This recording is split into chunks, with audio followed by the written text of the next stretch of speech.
अस्सलाम वालेकुम second year. Sorry, आज आप लोगों का लेक्चर लेट हो गया। असल में मैंने फ़र्स्ट ईयर का लेक्चर आपकी तरफ गलती से सेंड कर दिया। अब वो मैंने फ़र्स्ट ईयर को सेंड किया वो वाला लेक्चर, वो लोग भी वेट करते रहे और आप लोगों को मैंने अभी देना था, तो इस वजह से लेट हो गया। ठीक है, आज हमारा टॉपिक बेटा मोतसम बिल्ला है। उसका तारफ़, उसके दौर के अहम वाक़यात और उसके कारनामे वगैरह हम देखेंगे। इसको आप चेक कर लें, इम्पॉर्टेंट टॉपिक है। वैसे तो मामून रशीद जो है ना, वो एक तरह से उसका दौर सुनहरी दौर था, बेहतरीन दौर था, उसको इम्पॉर्टेंट कंसिडर करते हैं।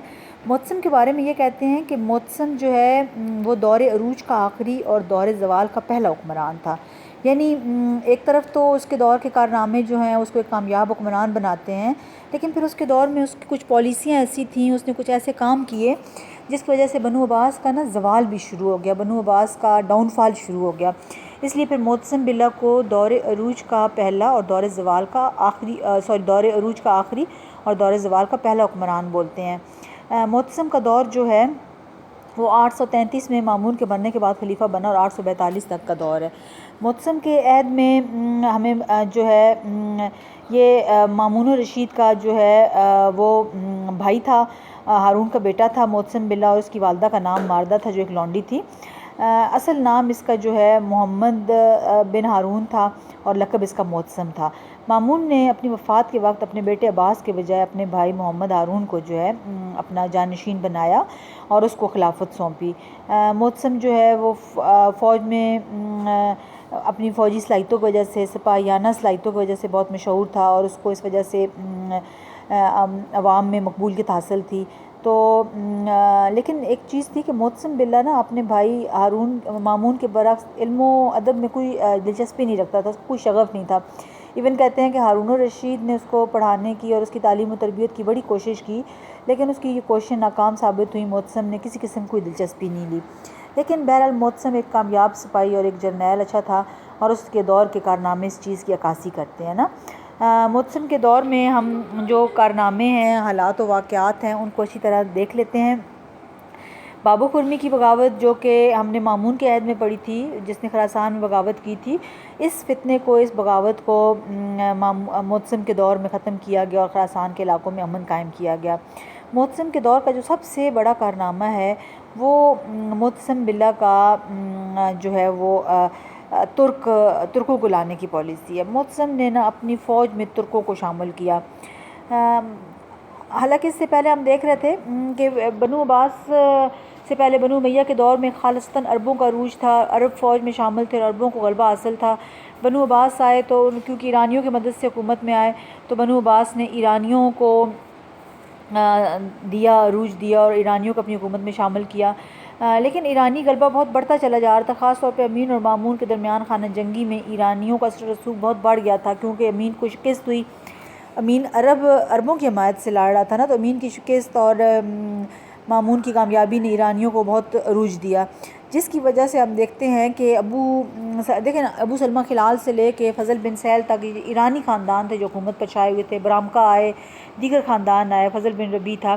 लेकिन अब मोतसम के दौर में ये जो ईरानी गलबा था वो इस हद तक बढ़ा और इतना ज़्यादा उसका उनको गलबा हासिल हुआ कि जो अरब अनासर थे वो बगावतें कर रहे थे और उससे नाखुश थे। तो ईरानियों और अरबों की बाहम चपलिश की वजह से मोतसम बिल्ला ने एक नई पॉलिसी अपनाई। उसने मुख्तलिफ तुर्क ग़ुलाम ख़रीदने शुरू किए।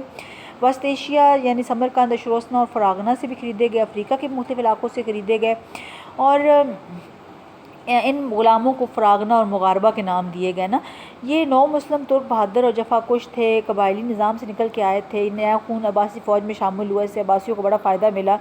हम देखते हैं कि इस फ़ौज के आने से अब्बासियों को अमन व अमान कायम करने में, सरहदों का दिफा करने में रोमियों के खिलाफ़ कामयाबियाँ मिली और ज़ाहिर है इस तरह ये अब्बासियों का एक एसेट बन गए।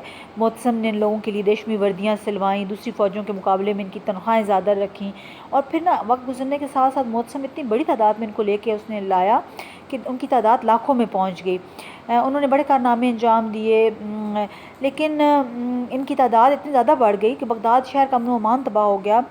बगदाद में ये अपने घोड़े दौड़ाते फिरते थे। बगदाद के बाज़ार और मोहल्ले जो हैं वो महफूज नहीं रहे, तरह तरह के झगड़े ये लोग करते थे।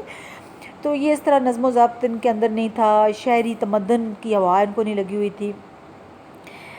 نتیجہ یہ نکلا کہ بغداد کے لوگوں نے خلیفہ سے شکایات کرنی شروع کر دی ان کی، اور ان کی بڑھتی ہوئی تعداد کے پیش نظر خلیفہ خود بھی ان کو قابو میں رکھنے کے لیے پھر خلیفہ نے ان کے لیے ایک نیا شہر آباد کیا، اور معتصم نے بغداد کو چھوڑ کے سامرا جو ہے، سامنرا اس کا نام رکھا گیا تھا، جس کو بعد میں سامرا کہا گیا۔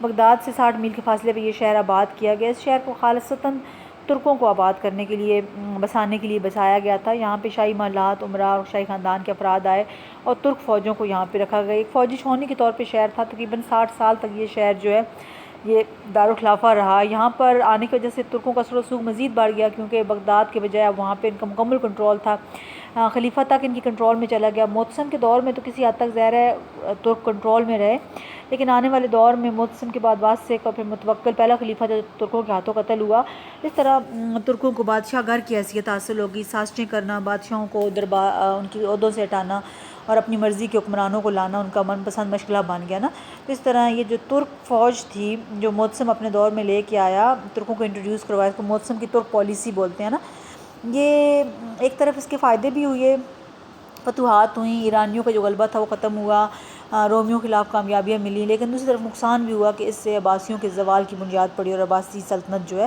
وہ زوال کا شکار ہوئی۔ ٹھیک ہے، تو یہ ترک غلبہ اور ترک فوج کا آنا اور سامرا وغیرہ کا قیام معتصم کے دور کا سب سے بڑا واقعہ ہے، جو جس حوالے سے معتصم کا دور مشہور ہے۔